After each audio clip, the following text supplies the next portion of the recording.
नमस्कार, मेरा नाम है विमल कुमार और अभी मैं हूँ झारखंड के गोड्डा जिला के गोड्डा में गोड्डा पांडु बथान जो कहलाता है, जहाँ पर कि नया समाहरणालय बना है। उसके पास सामने है बगल में काली पीठ। देखिए कितना सुंदर ये माँ काली का मंदिर है, कितना प्यारा, कितना सुंदर और कितना रमणीक स्थल है। देखिए, और मैं सामने दिखाता हूँ कि ये सिंह द्वार है। देखिए कितना सुंदर प्रवेश द्वार, और देखिए ये सिंह जो है कितना सुंदर रक्षक। धीरे धीरे मैं आपको इस काली पीठ के अंदर लिए चलता हूँ। देखिए कितना सुंदर सामने लिखा हुआ है, काली पीठ, कितना सुंदर सामने लिखा हुआ है काली पीठ। देखिए मैं दिखा रहा हूँ एक सुंदर शांत वातावरण में बना हुआ ये काली पीठ। और देखिए कि काली पीठ को सजाया गया है कितने ढंग से, कितना सुंदर सजाया गया है, फूलों के से उसको सजा दिया गया है। कितना प्यारा सजा है तेरा द्वार, हे भवानी अम्बे माँ काली। ये चूंकि कहता राम कृष्ण तू सीता ब्रजरानी राधा, मैया तू ब्रजरानी राधा, तू वांछा कल्पद्रुम हारिणी सब। तो राम कृष्ण सीता ब्रजरानी राधा सब कुछ है, और उसी में अष्टमातृका योगिनी नौ रूप धरा। देखिए काली दुर्गा जितनी भी है सारे चीज एक ही है, सिर्फ नाम है, लोगों की सोच अलग है। आप चाहे जहाँ जाइएगा मुझे पाइएगा। मैं दिखा रहा हूँ कितना प्यारा ये काली पीठ का मंदिर है, मैं दिखा रहा हूँ कितना प्यारा, कितना सुंदर काली पीठ का ये मंदिर है। आप देखिए, मैं दिखा रहा हूँ आपको, ये काली पीठ का मंदिर। देखिए काली पीठ का मंदिर मैं दिखा रहा हूँ, कितना सुंदर, कितना प्यारा काली पीठ का मंदिर है। और देखिए मनमोहक रमणीक ये काली पीठ का काली मंदिर। क्या देखिए, मैं माता का दर्शन करो, पता चलेगा कि मैं कितने खूबसूरत ढंग से आपके मुरादों को पूरी करने के लिए यहाँ पर आपको बुला रहे हूँ। आओ, झोलियाँ भर गई सबकी, कोई खाली न गया।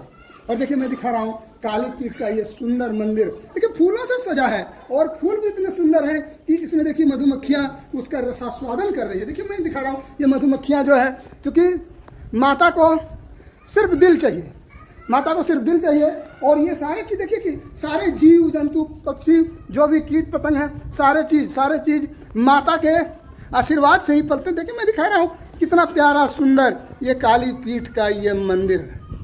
देखिए आप आइएगा, आपके दिल को झकझोरेगा। आइए और यहाँ माता का दर्शन कीजिए। मैं दिखा रहा हूँ ये काली पीठ का जो ये है माँ काली का मंदिर, कितना प्यारा। देखिए फूलों से सजा है तेरा द्वार, ये माता।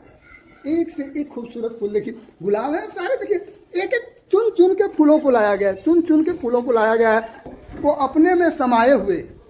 ये काली पीठ जो आश्रम भी है, एक आश्रम है, और यहाँ पर वेद की भी शिक्षा दी जाती है। और कितना सुंदर, कितना प्यारा, देखिए कितना रमणीक माहौल में बना हुआ है। देखिए कितना रमणीक माहौल में। और अभी तो ये शाम बाकी है, एक खूबसूरत शाम जो काली पूजा की खूब देखिए अभी सजाया गया है। और जब ये रात में बिजली की दूधिया रोशनी से जगमगाएगा तो फिर देखो माता का पूजा करो। देखिए मैं दिखा रहा हूँ चारों ओर फूलों से सजा हुआ है माता का ये दरबार, क्या खूबसूरती और खूबियाँ हैं। देखिए मैं दिखा रहा हूँ यहाँ जो भी व्यक्ति सच्चे दिल से आते हैं उनकी मुरादें पूरी होती है। इस काली पीठ के काली मंदिर में जो भी आते हैं, और माता कहते मुझे कुछ नहीं चाहिए, बस दिल चाहिए।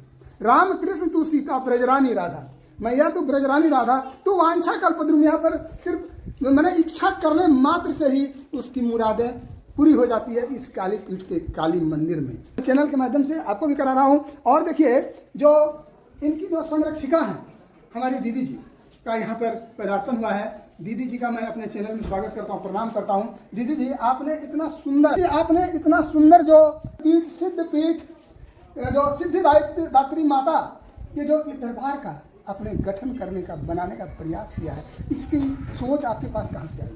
देखिए हम तो पहले भी बता चुके हैं कि बचपन से ही माँ काली का पूजा करते थे। बस उन्हीं के आदेश से, उन्हीं के आशीर्वाद से ये मंदिर बना है।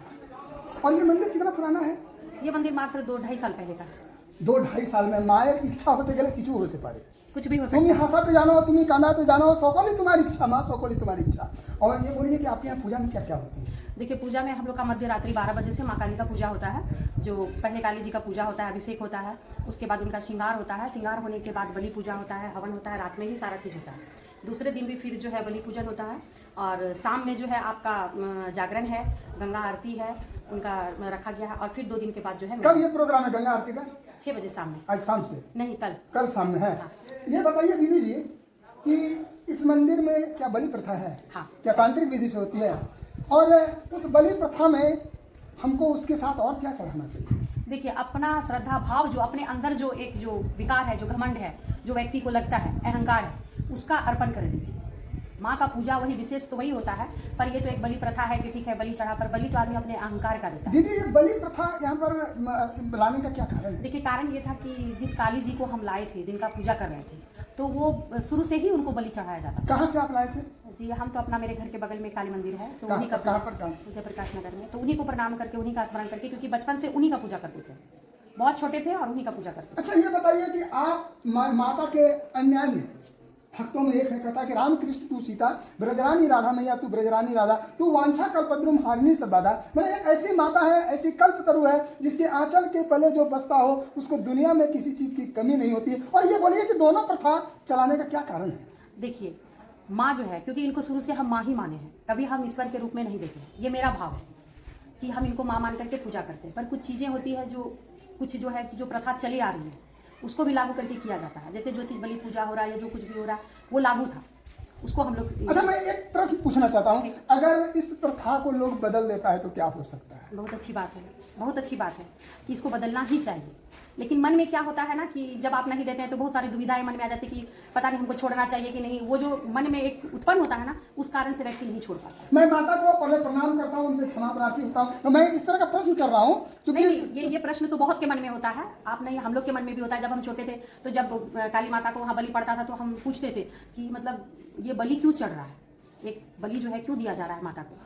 तो बोले हम लोग का पहले से चले आ रहा है तो हम लोग भी वही काम कर रहे हैं, वही दे रहे हैं। तो इस पर तो मेरा कोई है नहीं, इस पर हम कुछ कह नहीं सकते हैं कि क्यों दिया जाता है, नहीं दिया जाता, पर ये लागू था इसलिए है। और हम जो है हम बलि नहीं देते हैं, हम जो है अपने स्तर से हम वो काम नहीं करते। बड़ी ऐसी बात लगती है कि मैं जहाँ से आता हूँ वहाँ भी मेरे यहाँ माँ काली की पूजा होती है, और आज रात में जिसको मैं रोटी खिला रहा हूँ, अन्न खिला रहा हूँ, लेकिन मेरे दिमाग में बात ये चल रही है कल ये इस दुनिया से चला जाएगा। ये कहता है कातिल बुरा न कादिल बुरा, बुरा तो मेरा भाग्य और मैं। लेकिन मैं माता के सामने इस तरह करके मैं माफी मांगता हूँ, माता हमें माफ कीजिएगा। ये एक विचारणीय प्रश्न है, और चूंकि जो प्रथा चलती है, जैसे तांत्रिक विधि से जो पूजा होती है चलती है, मैं भी उसको मानता हूँ। और मैं दीदी आपसे भी माफी मांगता हूँ कि मैंने नहीं, इसमें माफी का बात नहीं। मेरे अंदर भी ये सारे प्रश्न जो आज आपके मन में है, बचपन से मेरे भी मन में था, कहीं ना कहीं है, पर हम किसी से संतुष्ट नहीं हो सके कि भाई ठीक है बलि पूजा है तो वो क्यों है, काहे है, कारण क्या है, तो जो देखे बस उसको कर दिए। हम लोग के मन में भी बहुत सारे, इसलिए हम लोग बलि कभी भी ऐसे नहीं देते हैं। क्या माता की पूजा करते समय आप श्मशान की भी पूजा करते हैं? देखिए, श्मशान की पूजा नहीं करते, हम तो नहीं करते। हम सिर्फ हम क्या बताएं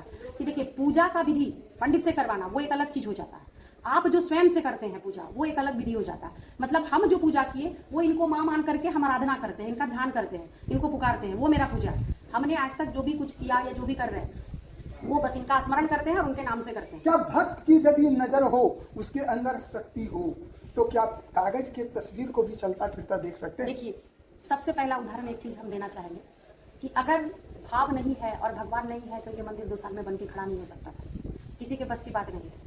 और ये अगर बना है तो इनका आदेश, इनका कृपा निश्चित है, ये हर कोई महसूस नहीं कर सकता है। ये आप देख लीजिएगा, कोई कहता है कि नहीं ऐसा नहीं हो सकता है, वैसा नहीं हो सकता है, जो आप जानते हैं, जो आपका ज्ञान है वो दूसरा समझ नहीं सकता है। आपको अगर समझना है या लोगों को समझना है कि क्या सच में भगवान होते हैं, क्या भगवान की शक्तियाँ होती है या और कुछ भी, क्या कोई पावर ऐसा होता है, तो उसके लिए आपको बैठना होगा, उसके लिए वो ध्यान करना होगा, आपको वो अपने अहंकार का जो है ना बलि जिसको बोलते हैं ना वो देना पड़ेगा।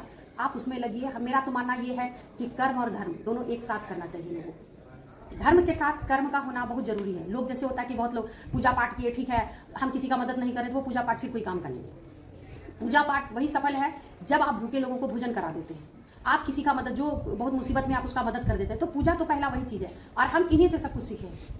हमने कर्म भी किया और पूजा भी किया, दोनों को मान करके चलते हैं, और ये दोनों चीज़ इन्हीं का दिया हुआ है। ऐसा नहीं है कि मेरे घर पर कोई यार उसको हम भूखे भेज दें, ऐसा चीज़ नहीं है। तो हम लोग ना, ऐसा नहीं है कि दिन भर पूजा में लगे रहते हैं, अपने कर्म को करते हुए माता का पूजा करते हैं, और हमको विश्वास है कि ये खुश है और मतलब क्या बोला जाए कि ये साक्षात यहाँ विराजमान है। अच्छा, लोग सोचते हैं कि मैं माता के यहाँ आया हूँ, माता कुछ देंगे, ये सोच के आना चाहिए या नहीं? मेरा मानना है नहीं। जब आप आते हैं तो आप कुछ मांगिए ही नहीं, आपको मांगने का जरूरत नहीं। पर व्यक्ति में क्या होता है कि ये हम रहे आप रहे आदत पड़ गया है कि जब माँ के पास आते हैं ना तो कुछ ना कुछ मांगते हैं। आप देखिएगा कि ऐसे भी माँ बाप रहे तो बच्चा जब भी माँ बाप के पास जाएगा तो कुछ ना कुछ तो मांगता ही है। तो ये आदमी का एक सोच बन गया है। लेकिन मांगने का क्या मतलब है, वो खुश होगी तो वो सब कुछ आपको देगी। हम आज तक कभी भी कुछ मांगे ही नहीं, हम जब भी मांगे तो बस इतना मांगते हैं कि माँ मेरे अंदर कभी अहंकार मत देना, हमसे कभी कोई ऐसा गलती मत करवाना जो हमसे किसी दूसरे को कष्ट पहुंचे। हम इतना तो जरूर मांगते हैं। आपका क्या नाम है? वंदना दीदी। आप एक उत्कृष्ट सोच की सृजनशील व्यक्तित्व की धनी श्रीमती वंदना दुबे से सुन रहे थे, जो कि इस काली पीठ की संरक्षिका है, मुख्य संरक्षिका है। उनके विचारों को आप सुन रहे थे। उन्होंने जो बेशकीमती समय दिया है आज काली पूजा के दिन, मैं उनको अपने चैनल में जुड़ने के लिए बहुत बहुत बधाई देता हूं। मैं दीदी को प्रणाम करता हूं, माता के चरणों में प्रणाम करता हूं। और अगर भूल से हमसे कोई इस तरह की प्रश्न हुई हो तो आप माफ कीजिएगा, क्योंकि आप सब जानते हैं आप प्रकृति हैं, प्रेम है, प्यार है। आप मेरी भी माँ है, विश्व की माँ है। मैं इन्हीं सभी शब्दों के साथ आपको भी प्रणाम करता हूँ, दीदी को भी प्रणाम करता हूँ। यहाँ अच्छे कार्यक्रम के लिए दीदी को बहुत बहुत बधाई देता हूँ।